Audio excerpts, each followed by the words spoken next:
Ajo ka qenë pika e dobët e Enver Hoxhës, që ndryshe thërristin dhe super mbesa.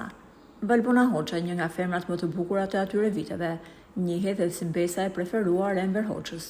Dihe që gjyshi asnjëherë nuk e prishte qefin mbesës, por ka qenë vetëm një moment kur i ka thënë jo. Në ato vite, Valbona ishte 17 vjeç dhe në shkollën e saj shkuan 2 regjizor nga radio televizioni shqiptar për të përzgjedhur 2 vajza aktore. Pa e ditur kush ishte Valbona, ato i thanë se nëse dëshironte të bënte provën e dytë, ishte okej, sepse duke që kishte talent si aktore. Kur regjizorët u njoftuan më pas nga drejtori i shkollës se kush ishte Valbona, nuk thanë më asnjë fjalë. Valbona i ka kërkuar leje gjyshit që të bëhej pjesë e filmit dhe këtu ka qenë momenti i vetëm që ai i tha jo, por jo drejt për drejt. Kur ajo shkoi për të bërë provën e radhës, regjizori i tha nuk kualifikohesh dhe kjo kuptohet pas një telefonate urgjente që duhet i thonin jo me delikatesë dhe mirësjellje. Ato që mund ta kujtojnë besën e Enverit në rininë e saj, e dinë se të gjithë kthenin kokën kur ajo kalonte në rrugë, jo vetëm me veshjet e saj stil francez, por edhe kur kthehej nga palestra, Valbona të rishte gjithmonë vëmendje. Ajo u martua në Tiranë dhe nga martesa i erdhën në jetë 2 fëmijë. Bashkëshorti i saj ka një nga studiet ligjore më të mëdha në Shqipëri, por pas disa vitesh çifti u divorcua.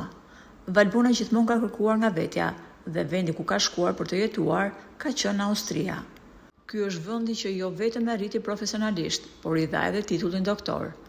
Ajo është psikoterapiste dhe ka qendrën e saj mjaft të madhe që ofron shërbime të ndryshme psikologjike. Burime pranë saj thonë se Valbona e ka dashur gjyshin, po aq shumë sa e ka dashur edhe ai. Kujtimet me të janë si një thesar që i zbukuron jetën.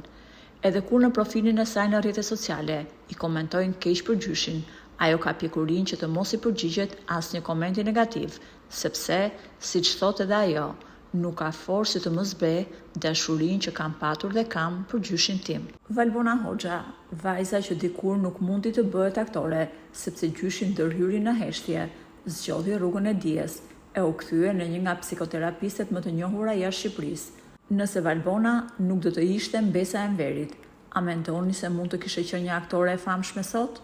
Për të dhënë mendimin tuaj, mund të lini një koment poshtë videos.